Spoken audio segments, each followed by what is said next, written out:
Morgan Hoffen is trapped by the weight of her past, the sharp edges of her present, and the secrets she never meant to uncover.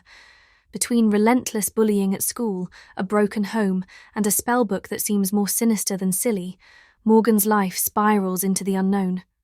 When one desperate act ignites forces she can't control, Morgan must face questions she's unprepared to answer. What is real? Who can she trust? And what price will she pay for trying to rewrite her story?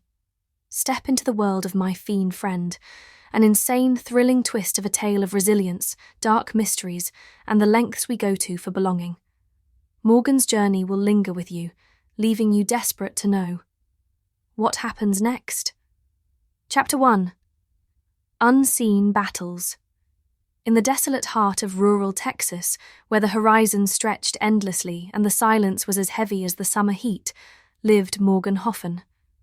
At 14, Morgan carried more than her share of burdens.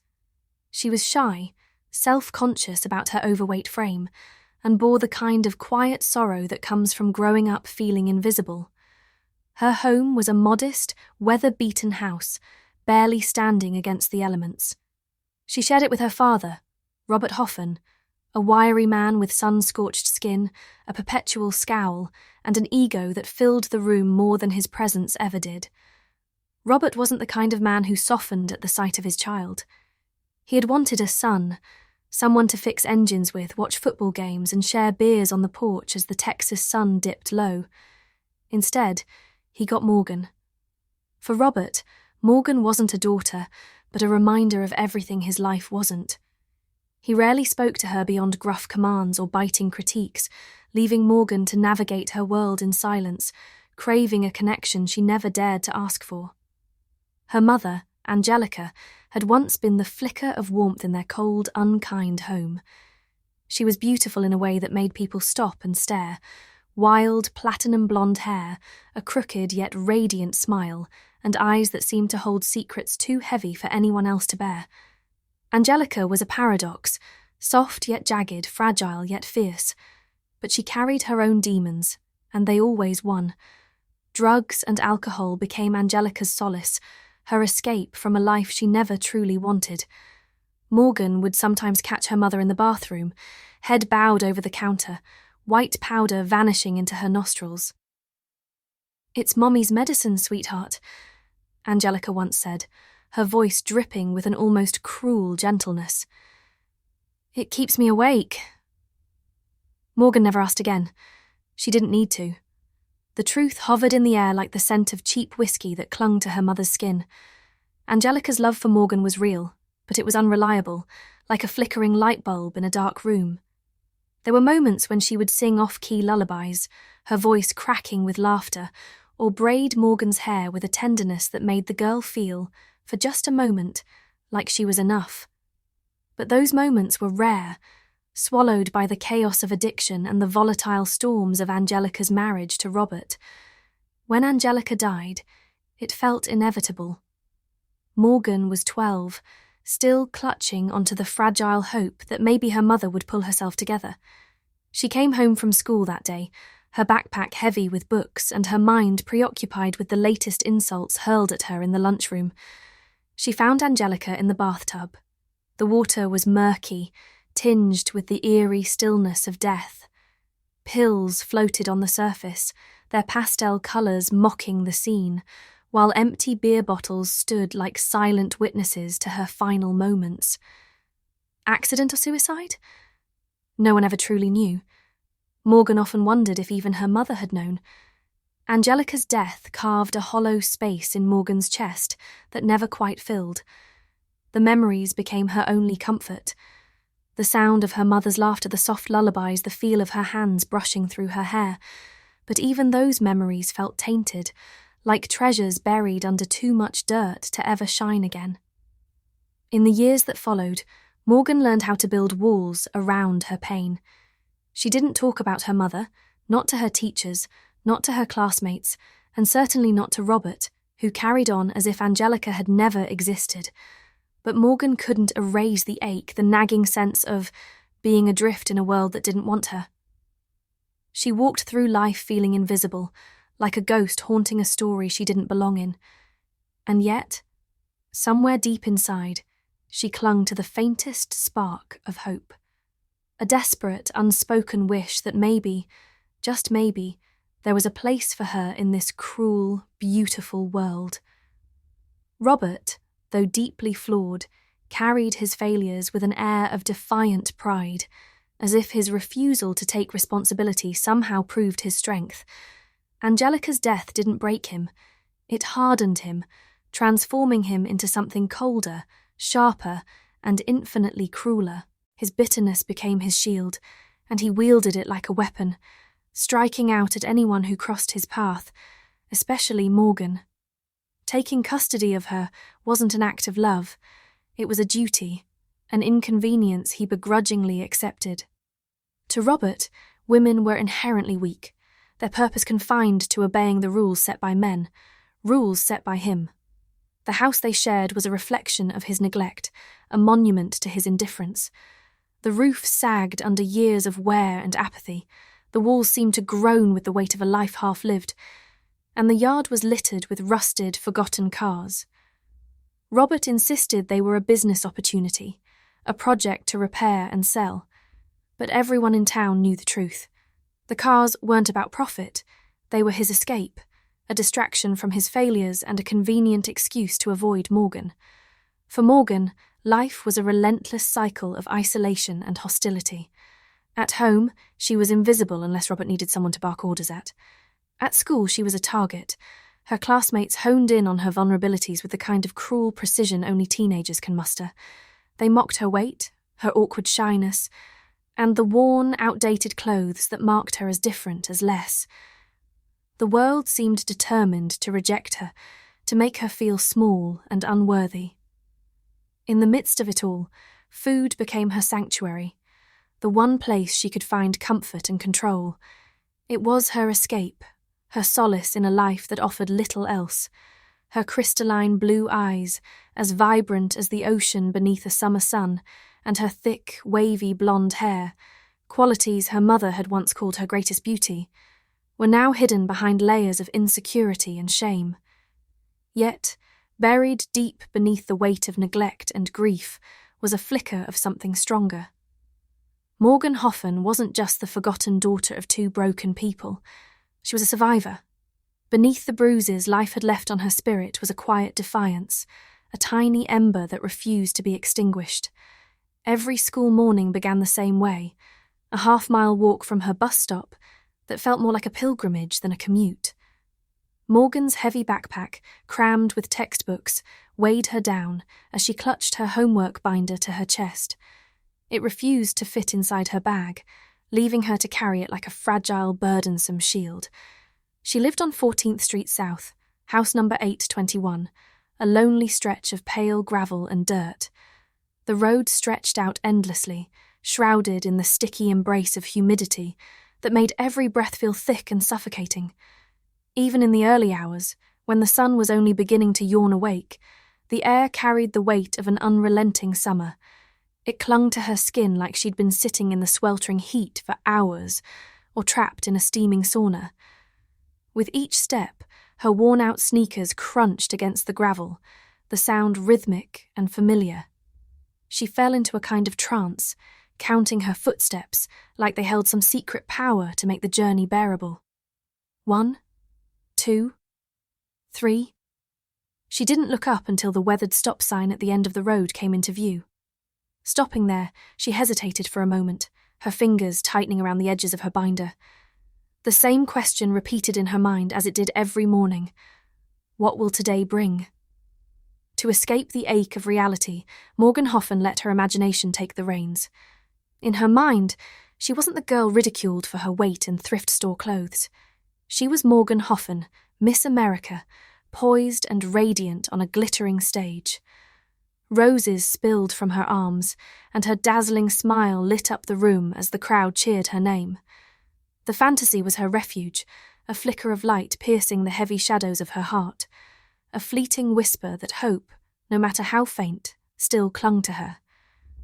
By the time she reached the bus stop, the air hung thick and oppressive, the summer heat pressing down like a weight.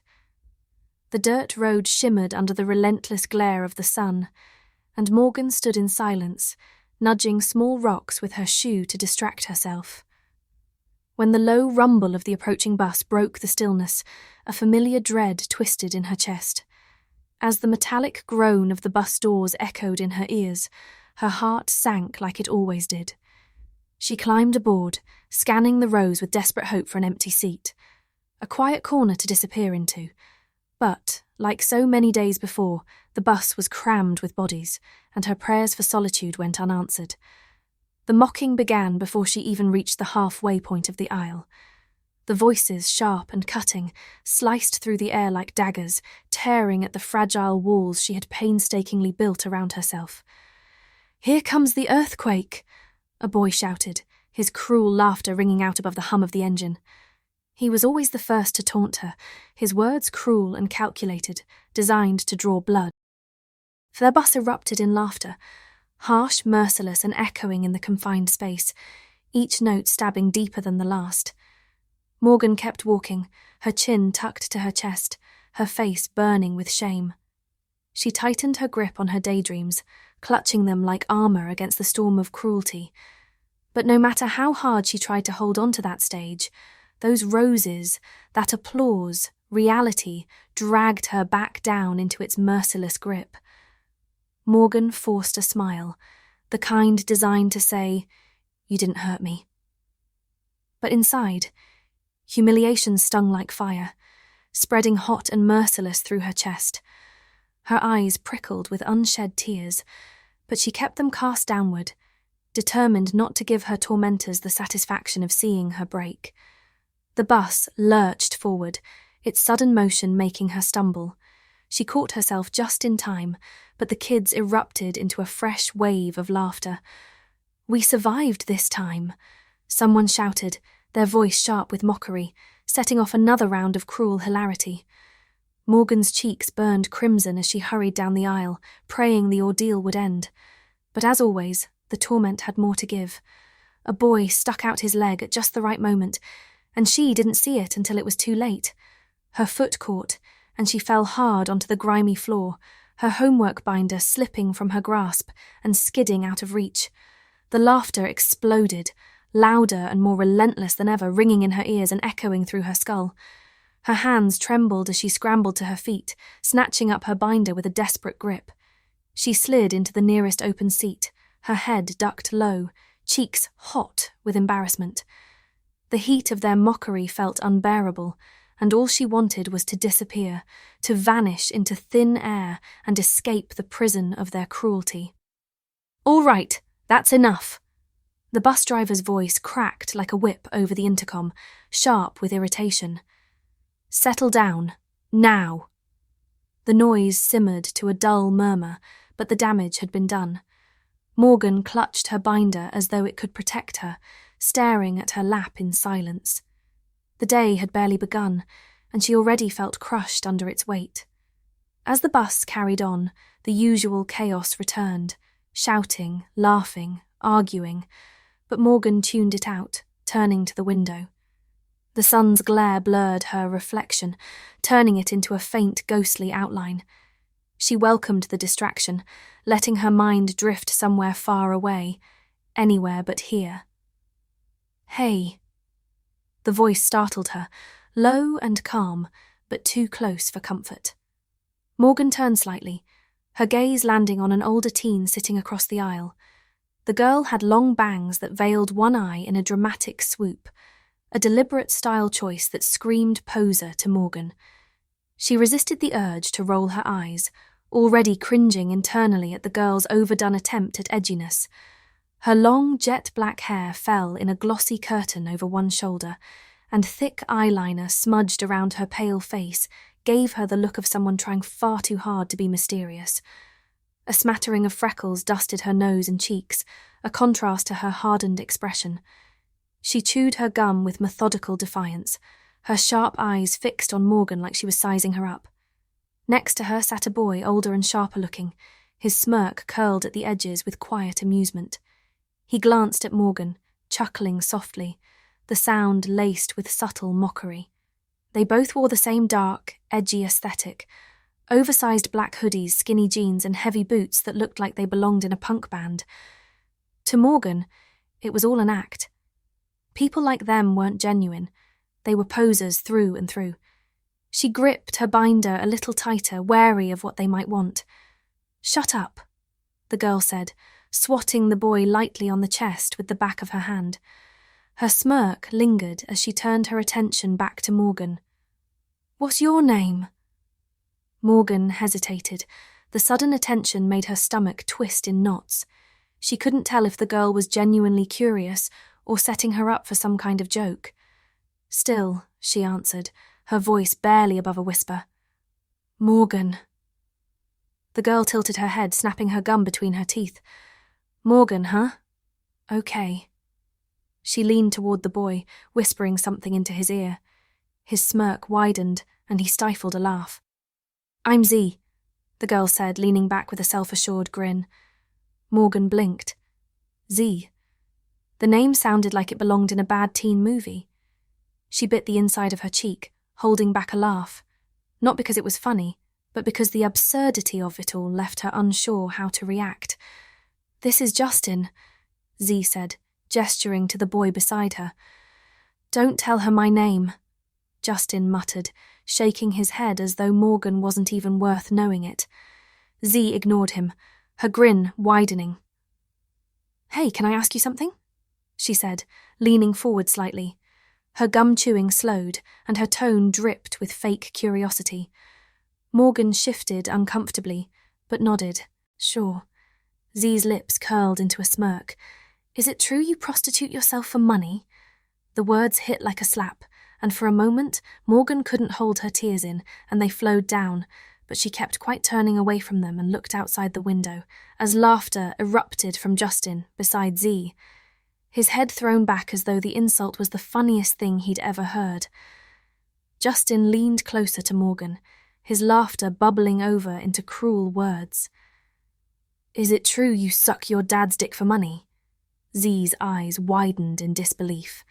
She turned to Justin, her mouth agape, the gum slipping unnoticed from her lips as she slapped his arm. Her laughter followed, unrepentant and loud, ringing with a cruelty that echoed his. Morgan continued staring out the window, her vision blurring as silent tears carved paths down her cheeks. She wanted to scream, to shout at them, but had no choice since she never learned how to really defend herself. The bus rumbled onward, the laughter fading into the cacophony of voices, but the sting lingered, cutting deeper with every passing second. The school bus screeched to a halt, and the kids poured out in their usual chaotic rush. Their teasing and laughter echoed as they scattered toward the school building. Morgan stayed rooted to her seat, gripping the cold metal edge until the last of them disappeared. She hated running the gauntlet of cruel remarks and sidelong glances, so she always waited for the bus to empty. Z and Justin were the last to leave, trailing lazily behind the others. Justin's hands were wrapped around Z's waist, and with a playful smirk, he gave her a slap on the rear. Morgan couldn't help but notice again how Z's butt was practically flat, not even remotely firm enough for someone to get any satisfaction from slapping it. Flat as a board, Morgan thought. Yet Justin didn't seem to mind at all.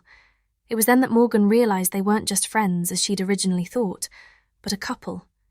The bus driver, an older man with greying stubble and weary eyes, followed the last student off.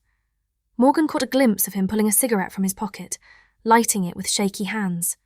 The glow of the ember flickered like a small rebellion against the school's strict no-smoking policy. Morgan sighed and stood, her backpack feeling heavier than usual. As she shuffled down the aisle, the creak of the floorboards caught the driver's attention. "Jesus Christ, kid," he shouted, jumping and dropping his cigarette. "You scared the hell out of me." Morgan flinched at his outburst, offering an awkward smile. "Sorry." She got off the bus quickly, heading toward the school doors. The driver muttered under his breath as he fished for another cigarette. "Dumb kid made me waste a perfectly good smoke." He lit it with a flick, exhaling a plume of bitterness that curled around him. Morgan stepped into the school hallway, fluorescent lights casting a harsh glow over the chipped linoleum floor. The chatter of her peers bounced off the walls, a noise that felt like it belonged to another world. She pulled her hood tighter over her head, wishing she could disappear. Somewhere behind her, the faint smell of cigarette smoke lingered, following her like a bad omen. The ancient PA system crackled to life, sputtering out the haunting melody of grandfather's clock. Its discordant chime signalled 5 minutes to class, an eerie countdown that added to the oppressive atmosphere. Morgan shuffled into her math class and took her usual seat near the back. The chair creaked loudly as she sat, prompting the boy behind her to start his juvenile performance. Each time Morgan shifted, he made exaggerated fart noises, his childish antics drawing snickers from the nearby students. Morgan clenched her teeth, refusing to react. She opened her notebook, the word math neatly scrawled across the top of the page. For most kids, the subject spelled doom, but for Morgan it was her sanctuary. Numbers made sense when nothing else did. Mr. Tubley, their math teacher, waddled to the front of the room. His potbelly stretched his shirt, and his suspenders barely held their ground. Despite his dishevelled appearance, his gruff voice carried a warmth that commanded attention. "All right, class," he began, his tone bright with enthusiasm. "I've got some good news." The students continued to chatter, paying him little mind. Mr. Tubley raised an eyebrow in mock irritation. "Attention!" he bellowed. "Attention!" The class echoed automatically, a ritual that always managed to bring silence. "Thank you," Mr. Tubley said with a grin. He held up a certificate. "Now, someone in this class has achieved perfect attendance and perfect scores all year." The room buzzed with whispers and guesses. Morgan barely registered the announcement, her focus drifting to her notebook. "Kenneth," Mr. Tubley declared. "Kenneth." A scrawny boy with a perpetual grin sheepishly stood as applause erupted. Morgan clapped along absently, her thoughts elsewhere. She knew she'd never be the one standing up there. Perfect attendance wasn't a luxury she could afford. As the applause died down, Mr. Tubley's gaze shifted. "Morgan!" The room fell silent. Morgan blinked, unsure if she'd heard him correctly. "Morgan!" he repeated, more firmly this time. Her heart skipped. "Me?" she asked, barely above a whisper. "Yes, you?" Mr. Tubley said, holding up another certificate. Morgan hesitated, then rose to her feet. She walked to the front, clutching the paper he handed her like it was a lifeline. "Congratulations," he said warmly. "You're an exceptional student, Morgan." For a moment, she felt seen, her cheeks warming with pride. But as she turned to walk back, the boy behind her struck again. Puffed. The fart noise ruined the moment, and the classroom erupted in laughter. Morgan froze, her smile faltering. She returned to her seat. Even her small victories couldn't escape the ridicule. Chapter 2. Dirty Little Secrets. What was only a few hours felt like days, but finally the clock struck noon. It was lunchtime. The sound of chairs scraping against the floor filled the air as students bolted for the cafeteria. Morgan grabbed her things and rushed to the line, her heart racing for reasons no one else seemed to understand. She hated this part of the day, not because she disliked food, but because of what it looked like. Every time she hurried to the cafeteria, it seemed to everyone else that she was desperate to be first because she overate or couldn't wait to stuff her face. The whispered comments, the side glances, the snickers. They clung to her like the grease from the cafeteria trays. But they didn't know the truth. She wasn't rushing for the sake of indulgence. She was rushing because if you weren't near the front, the good food was gone within 10 minutes. It always was.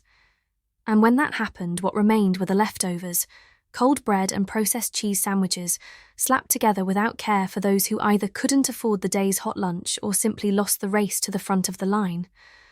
Morgan had tasted those sandwiches enough times to know she couldn't do it again. The stale bread, the rubbery cheese that didn't melt, the hollow ache in her stomach even after eating. It wasn't just a meal, it was a humiliation. So, she kept her head down and moved quickly, hoping no one would notice or care why she was hurrying. To everyone else, it might seem silly, but to her, this was survival. She felt a rare flicker of happiness as she made it to the cafeteria line, just in time to grab today's special lunch: orange chicken and rice. It was her absolute favourite, the small comfort she looked forward to in a day otherwise filled with unease. Balancing her tray, she turned and let her eyes sweep across the chaotic, overcrowded cafeteria. The air buzzed with voices and laughter, plates clattering, and the occasional outburst of mockery from one table or another. Then she saw it, a lone, empty table in the corner. Without hesitation, she rushed toward it, weaving through clusters of kids before anyone else could claim the spot. She slid into the seat, setting her tray down with quiet relief. Morgan preferred it this way. Sitting alone meant avoiding the snide comments and cruel laughter that inevitably came if she dared sit with others. The kids at her school were merciless, always ready with a jab about her weight or some ridiculous rumour they'd conjured up for their own amusement. Not that it mattered, she reminded herself. No one ever tried to sit with her anyway. But truthfully, she didn't mind. The isolation felt like a shield, a safe little corner in a world that seemed determined to push her down. She took a bite of her orange chicken and savoured the tangy sweetness. For now, in this moment, she had her favourite meal and her peace. And that was enough. As Morgan finished the last bite of her meal, she thought she felt something light tap the back of her head. She froze for a moment, but decided to ignore it. Probably just my imagination, she told herself. She didn't want to believe anyone was targeting her. Then, boom! Another tap. This time, she turned around. A group of kids quickly looked away, their faces betraying them with silent giggles and barely concealed smirks. She scanned the floor and saw them, 2 bread rolls lying near her feet. She didn't need to piece it together, it was obvious. They'd been throwing the rolls at her, probably waiting for her to react, to give them the show they craved. Morgan took a steadying breath, her face expressionless, and stood to clear her tray. As she walked past the table of laughing kids, one of them muttered just loud enough for her to hear, "She's probably going to eat those bread rolls." Their group erupted into cruel laughter. Morgan's grip on her tray tightened, but she didn't stop. She didn't give them the satisfaction of turning around or defending herself. Instead, she walked straight past them, her face a mask of indifference. Once her tray was in the bin, she made a beeline for the bathroom. Her heart was pounding now, her chest tight. She shoved the door open and locked herself in a stall, sinking onto the closed lid of the toilet. There, in the quiet solitude of the bathroom, she let herself feel it, the sting of humiliation, the anger, the sadness. She stared down at her hands, trembling slightly, and clenched them into fists. "They don't matter," she repeated to herself, though the words felt hollow. She sat silently in the stall, her feet pressed against the closed lid of the toilet. The bathroom door creaked open, and the sound of laughter and chatter filled the small space. A group of girls had entered, their voices echoing as they headed straight to the mirrors. Morgan held her breath, pulling her feet closer to her chest, hoping they wouldn't notice her. She listened as they applied their makeup, the rhythmic clatter of compacts and brushes punctuating their conversation. "Did you see her outfit today? Like, what even is that?" One of them snorted. "And Mr. Harrison is so hot. He's got that whole broody teacher vibe." Another giggled. "I would so sleep with him if I could." The small group of girls bursted in laughter.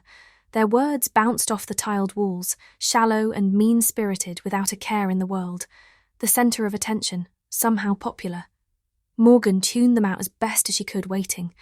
After what felt like an eternity, they finally left in a rush, their laughter fading down the hallway.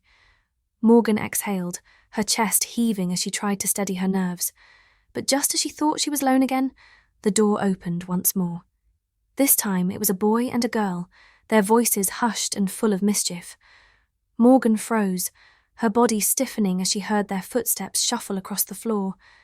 The boy's sneakers squeaked as he walked back and forth, his shadow passing beneath the stalls.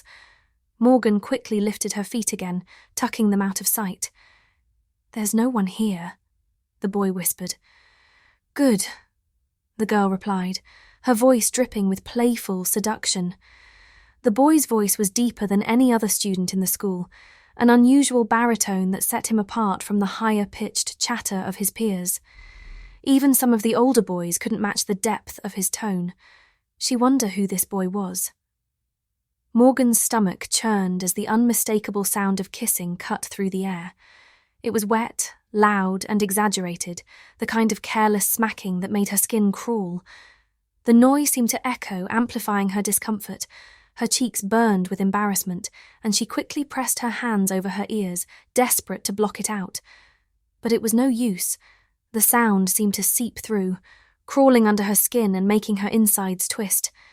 She kept her head down, wishing she could disappear. The world felt too loud, too cruel, and far too overwhelming for a girl who just wanted to fade into the background. "I gotta go," the boy said, suddenly breaking away. "No, don't go," the girl protested, but he was already gone, his hurried footsteps echoing as he dashed out of the bathroom. Morgan dared to exhale, but before she could relax, the girl wandered over to the mirror, fixing her hair. Then it happened. Morgan's feet, cramped from holding their awkward position, slipped and hit the stall door with a dull thud. The girl whipped around, her voice sharp and accusatory. "What the fuck? Who's in here?" She stormed toward the bathroom stall that had made the thump and banged on the door with enough force to make it shudder. Morgan's heart stopped. Her breath hitched as she froze, praying the moment would somehow pass her by, but there was no use hiding now. Slowly, with trembling hands, she unlocked the stall door and stepped out, her face burning with humiliation. The girl stiffened, her sharp eyes narrowing as they locked onto Morgan. It was Zizi's expression twisted with rage as she took a step closer, her voice low and venomous. "Were you spying on us?" Morgan stumbled back instinctively, raising her hands in a feeble attempt to defend herself. "No, I swear I wasn't." Z didn't falter. Her tone dropped further, cold and menacing. "Listen to me, fat fuck. If you tell anyone about Mr. Harrison and me, I'll beat the living shit out of you."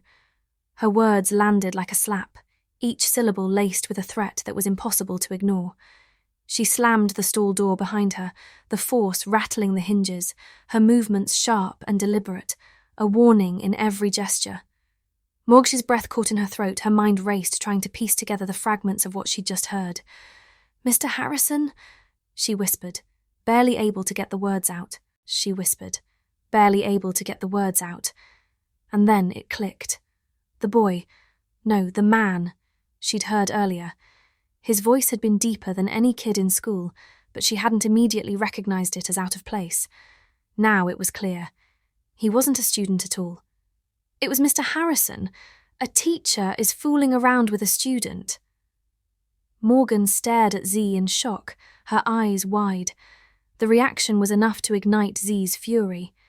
Misinterpreting Morgan's look as defiance, Z lunged forward and grabbed her by the collar of her shirt, yanking her close. "Say anything, and I'll make sure you regret it for the rest of your pathetic life. Got it?" Morgan swallowed hard, her pulse pounding in her ears. She nodded quickly, her voice trembling. I won't say anything. I promise."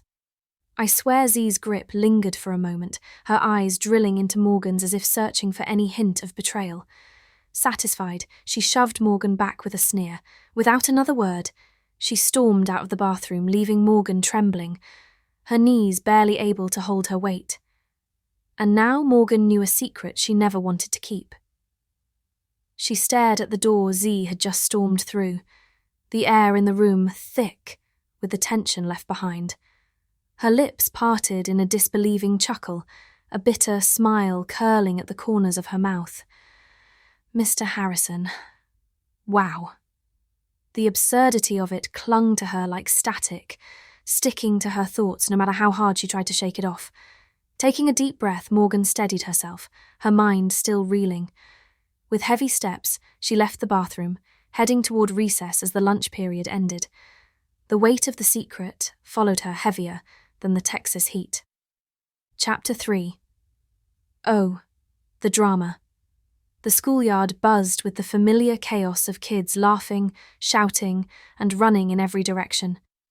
Morgan walked slowly toward the empty swing set, its rusty chains swaying gently in the breeze, creaking with a soft metallic groan. She slid onto one of the seats, her hands loosely gripping the cold chains. But she didn't swing. Instead, she sat motionless, her gaze fixed on the blur of children playing. The swing felt like a metaphor for her life, isolated, stagnant, and out of sync with the world around her. It wasn't the first time she felt this way, and she knew it wouldn't be the last. She sighed deeply, a familiar knot of boredom and loneliness tightening in her chest. In the far corner of the playground, she spotted Z and Justin huddled under a tree. They looked like the perfect couple, their laughter carrying faintly on the breeze as they leaned into each other, their postures casual yet intimate. Morgan couldn't help but watch. Her gaze lingered, curiosity gnawing at her despite the warning voice in her head. Suddenly Justin turned his head in her direction. Even from across the playground, she could see him motioning toward her, pointing as he leaned closer to Z and whispered something. Morgan's stomach dropped. Panic jolted through her, and she quickly dropped her eyes to the ground, praying she hadn't been caught staring. But it was too late. Z was already heading her way. Her stride was confident, her expression unreadable but purposeful. Morgan stiffened, gripping the swing chains tighter as Z approached. Z slid onto the swing next to her, the creak of the chains cutting through the distant shouts and laughter. "Hey," Z said, her tone casual, her eyes fixed on Justin in the distance as if Morgan weren't even worth looking at. Morgan didn't respond. She stayed silent, unsure of what Z wanted, but certain it wouldn't be good. "Don't tell Justin about what you saw earlier, okay?" Z's voice was sharp, but laced with a veneer of casualness, as though she wasn't making a request, but a demand she fully expected to be obeyed. Morgan nodded quickly, her stomach twisting into tighter knots. "Good," Z said, her voice softening slightly as she continued, though her words still carried a sharp edge. "I love Justin, okay? I don't want you telling him. It'd break his heart. He doesn't deserve that." Morgan nodded again, her lips pressed tightly together.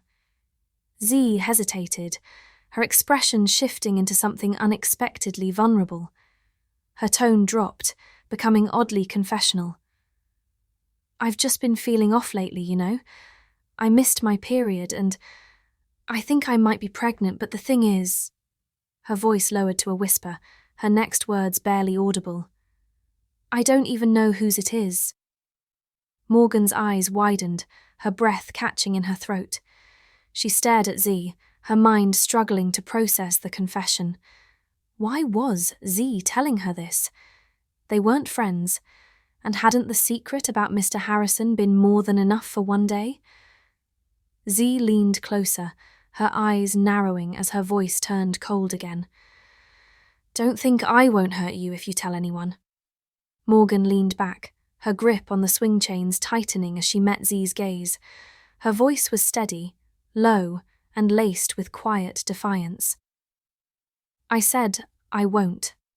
And honestly, I don't care." Z's irritation flickered briefly across her face. She seemed to thrive on control, and Morgan's indifference didn't sit well with her. But instead of pushing further, Z shrugged it off, standing and brushing non-existent dust from her skirt. "Good," Z said flatly, turning on her heel and striding back toward Justin under the tree. Morgan watched her go, the noise of the playground suddenly feeling overwhelming. The weight of Z's secrets pressed down on her like a stone, heavy and suffocating. She glanced at her hands, still gripping the chains, and exhaled slowly. Her gaze drifted back to Z and Justin, her stomach churning as she watched them. Z slipped her hand into Justin's, leaning into him with the same easy confidence she carried everywhere. Justin smiled softly at something she said, his innocence so obvious it made Morgan's chest ache. Z was cheating on him, and he didn't have a clue. Morgan sighed, the faint creak of the swing grounding her in the moment. Justin wasn't perfect, but he didn't deserve this. He'd only fallen into his so-called emo phase because of Z, transforming himself into something she wanted him to be. It wasn't real. None of it was. Morgan scoffed quietly. They were both posers. People like them didn't understand what it meant to be emo. It wasn't about dressing in black, painting on eyeliner, or strutting around like sadness was a badge of honor. Being emo was silent, invisible. It wasn't about seeking attention or validation. It was about carrying the weight of the world quietly, drifting through life unnoticed. Like Morgan. That's what made her different. She didn't need an audience for her pain. Her world was quiet, isolated, and lonely. But at least it was real. She looked at Justin one last time, watching him laugh softly as Z whispered something in his ear. They could keep their fake lives and hollow happiness. Morgan had her own battles to fight, and unlike them, she fought hers alone. The school day dragged on, monotonous and unchanging. As the final bell rang, Morgan walked home, the weight of the day heavy on her shoulders. How could people not get tired of the constant bullying and lies? She thought bitterly. But then again, maybe they didn't see it. Maybe they were too wrapped up in their own masks to notice the truth. Earth oink! The same kid from earlier shouted the taunt, his voice echoing down the bus aisle. Morgan didn't flinch. She ignored it and walked to the back of the bus, where Z and Justin always sat. Her spot wasn't officially in the emo group, but she occupied a quiet, unspoken space within it. She didn't dress like them, no black eyeliner, band tees or studded belts, but she understood them in a way that didn't require a costume. She was one of them in spirit, blending into their shadows without ever stepping fully into their light. Z and Justin were already seated. As Morgan slid into a seat nearby, Z shot her a glance, her side eye barely turning into a full look. Z's whole body was tense, as if she were bracing for Morgan to open her mouth and let loose every secret she held. Morgan didn't care. Z's business wasn't hers to expose. Beast. Beast! Justin chanted, suddenly laughing as he turned to Z, waiting for her to join in. But Z didn't laugh. Her smile faltered, and instead, she looked away, her face tightening with something unspoken. Stop! She snapped, her voice sharper than usual. Justin was caught off guard. Huh? What's wrong? Z shifted uncomfortably in her seat. I'm on my period, okay? She muttered, barely loud enough for him to hear. Morgan's brow furrowed. Was Z lying to Justin? Just earlier she'd admitted to Morgan that she thought she might be pregnant. Or was this her way of dodging more questions? Either way, Z seemed different. On edge. Justin shrugged, seemingly unfazed by the tension. He slipped his headphones in and retreated into his music, oblivious to the storm swirling around him. Morgan turned to the window, letting the bus ride pass in silence. She didn't care about Z's lies or her drama. What bothered her more was how fake everything felt. People wore masks all day long, pretending to be something they weren't. The bus slowed to a crawl and finally stopped at Morgan's drop-off. She stood, making her way down the aisle.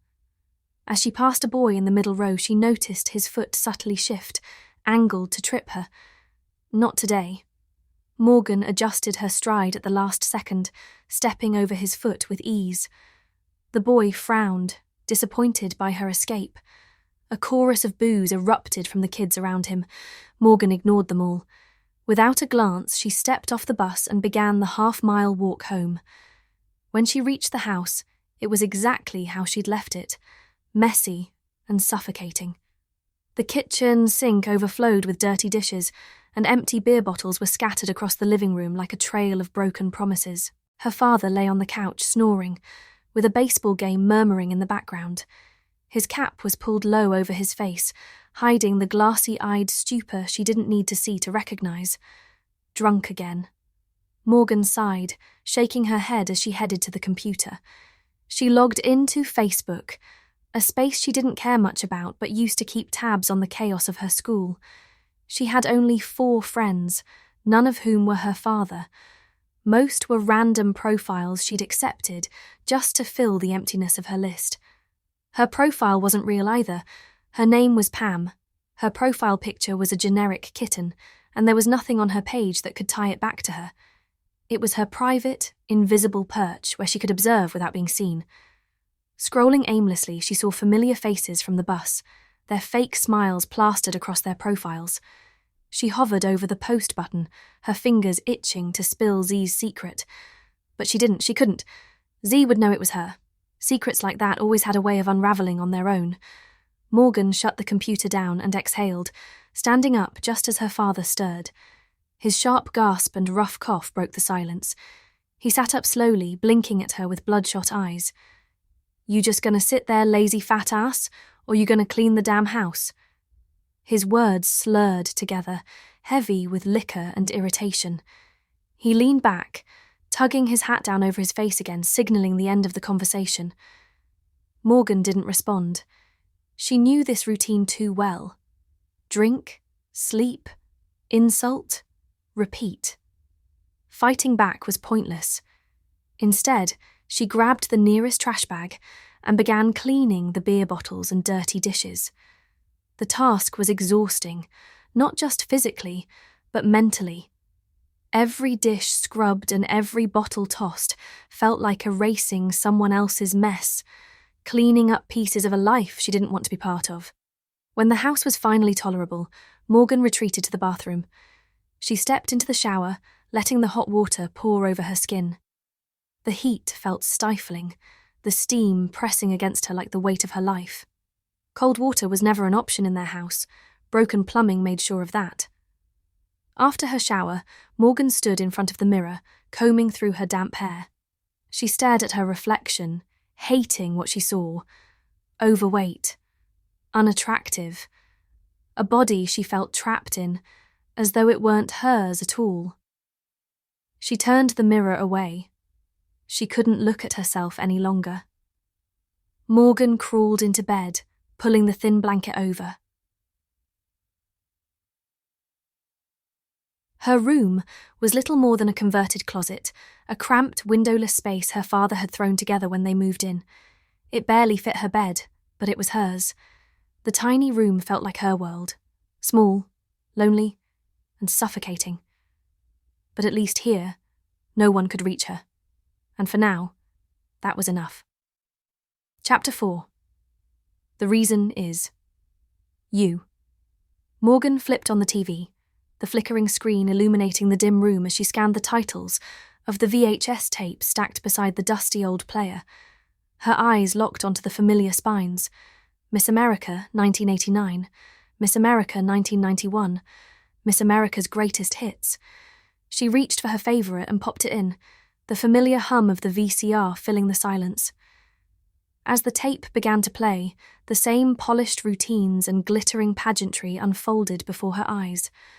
Morgan leaned forward, her face softening with a wistful smile. She mimicked the beauty queen's gestures, the wave, the pivot, the dazzling smile. In her mind, she wasn't a chubby teenager in a cluttered house. She was graceful. She was poised. She was beautiful. For a brief moment, she let herself dream. Her stomach grumbled, pulling her back to reality. Morgan reached under the bed, her hand brushing the cardboard box she had hidden there. She pulled it out, the bold stripes of the zebra cake's packaging glaring at her like a guilty secret. Carefully, she unwrapped one of the cakes, the sugary scent hitting her nostrils. The first bite was pure bliss, melting on her tongue and soothing the knots of tension in her chest. One bite turned into another, then another. She ate slowly at first, savouring each morsel. But soon, the rhythm of unwrapping and eating became mechanical, almost hypnotic. Time slipped by unnoticed as she worked through the box, each sweet bite numbing her to the mess of her reality. When the last wrapper was torn open and discarded, Morgan sighed. She stuffed the empty box deep into her closet, burying it beneath old clothes and junk. Out of sight, out of mind. The sound of heavy chopping broke her trance.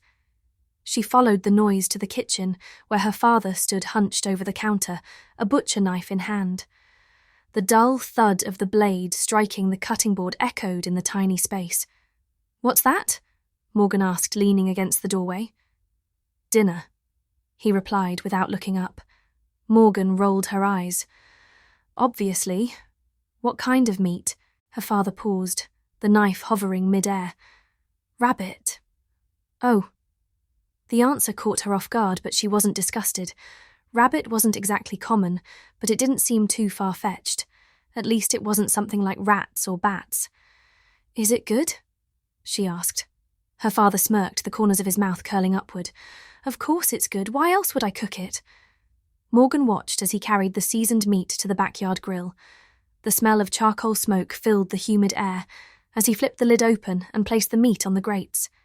He moved with practiced precision, his focus absolute. After closing the lid, he lit a cigarette and leaned against the patio walls, staring out at the chaotic mess of the yard. From her spot at the sliding door, Morgan observed him. His broad shoulders seemed weighed down by invisible burdens, his gaze hard as it swept over the rusted cars, scattered tools, and piles of forgotten projects. The yard looked like something out of Hoarders. The sight of him smoking there, surrounded by decay, struck her with a strange mix of pity and frustration. Life here wasn't perfect, but it was theirs. Dinner was quiet, the air thick with unspoken words. Morgan chewed slowly, the richness of the rabbit unfamiliar on her tongue. It wasn't bad, but it wasn't what she'd imagined either. She managed only half her portion before setting her fork down. "How is it?" her father asked, eyeing her with mild curiosity. "It's interesting," she said carefully, "but I like it." He raised an eyebrow. "Then why aren't you eating it?" "I'm not hungry," she replied, her voice barely above a whisper. Her father chuckled, the sound low and gravelly. "You're always hungry. What are you talking about?" The words were meant to be teasing, but they hit harder than he probably realised. Morgan looked down at her plate, her cheeks burning. As he finished his meal, his eyes wandered to the trash can. A stack of empty zebra cake boxes peeked out from the top. His expression darkened, the humour draining from his face. "Really, Morgan?" His voice was sharp, cutting through the silence like a knife. He slammed his beer bottle onto the table, the force rattling the dishes. Morgan froze. She didn't dare look up. "I don't want to hear you bitch about how shitty your life is. You want to know why you're fat? Look in the trash." He jabbed a finger toward the overflowing can of snacks. Her throat tightened as the sting of his words settled in. "You're just an attention seeker," he growled, standing abruptly. His chair scraped loudly against the floor as he stormed to the sink. The clatter of his plate hitting the metal basin echoed in the room. "Clean this damn house and make yourself useful for once." Without another word, he stormed to his bedroom, slamming the door behind him. Morgan sat in the suffocating silence, her appetite gone. Slowly, she stood and scraped the uneaten food into the trash, the smell of rabbit lingering in her nostrils. Back in her room, she crawled under her blanket, pulling it over her head as if it could block out the world. Tomorrow was Friday the 13th, a fitting day, she thought bitterly. Everything about her life already felt like a bad omen. Chapter 5. Friday the 13th. Morgan couldn't use an alarm clock. The sound was one more thing that irritated her father, and she had learned long ago to avoid waking his wrath. Instead, she relied on her phone's vibrate setting, placing it close enough to hear and feel. When the gentle hum buzzed against her nightstand at 7 a.m., she stirred, groggy but accustomed to the routine. The school bus didn't arrive until 9 a.m., but Morgan always left early. The long walk to the bus stop wasn't optional. She needed the extra time to make it there. She shuffled to the bathroom, brushing her golden blonde hair until it gleamed under the dim light. Today felt different. Maybe it was the heavy weight of yesterday's dinner conversation, or maybe it was the fact that it was Friday the 13th. Whatever the reason, Morgan decided to wear makeup, a rare and daring choice. She reached into her closet and pulled out the old makeup box she had kept since her mother's passing. The lid creaked as she opened it, revealing faded powders and slightly cracked tubes of lipstick, each one a relic of her mother's life. Her hand hovered over a deep red lipstick, its silver cap slightly tarnished. As she uncapped it, she noticed something caught in the tube, a single delicate strand of her mother's hair. It was long and golden, just like Morgan's. She carefully plucking the strand free before pressing the lipstick to her lips. The creamy texture felt foreign as she smacked her lips together, spreading the colour evenly. Next came the eyeliner. She traced it cautiously along her lids, her hand trembling slightly with the unfamiliar motion. A sweep of black eyeshadow followed, its smoky tint darkening her gaze. Finally, she dusted her cheeks with a faint blush, the deep red bringing life to her pale skin. When she looked in the mirror, she hardly recognised herself. The makeup didn't transform her into someone beautiful, not in her eyes. But there was something else there, a glimmer of confidence. It was small, fragile, but it was enough. Morgan dressed quickly, pulling on a pair of jeans and her favourite hoodie. She slung her backpack over one shoulder, tucking the makeup box carefully back into her dresser drawer before stepping quietly into the hallway. Her father's room was silent. She tiptoed through the house, locked the door behind her, and began her walk to the bus stop. The air was crisp, carrying the faint smell of dew and wet grass. With each step, her boots crunched against the gravel road. She felt the weight of the makeup on her face, like a shield, something to keep the world at bay for just a little while. Today was Friday, the weekend. Maybe, just maybe, it would be a better day. The bus screeched to a halt in front of Morgan, its doors folding open with a mechanical hiss. She climbed the steps slowly, her backpack slung over one shoulder, already bracing herself for the usual noise and chaos. Her only choice, as always, was to sit in the very back. The moment she stepped inside, however, the atmosphere shifted. The raucous chatter of kids dulled to an eerie quiet, and every face turned toward her. Morgan froze mid-step, confused by the sudden attention. The whispers started immediately, soft murmurs traded between cupped hands. Why are they staring?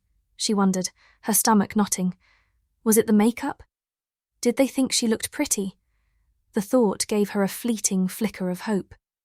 She smiled nervously and made her way to the back, but before she could sit down, a boy's voice cut through the silence. "Hey, we got a clown on the bus!" The laughter erupted like a bomb, shattering the quiet into chaos.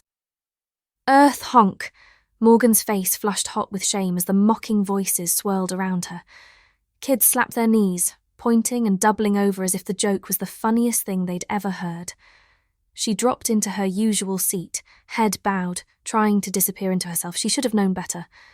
Makeup was a terrible idea. She wanted to check her face, to see what they were laughing at, but without a mirror she'd have to wait until she got to the girls.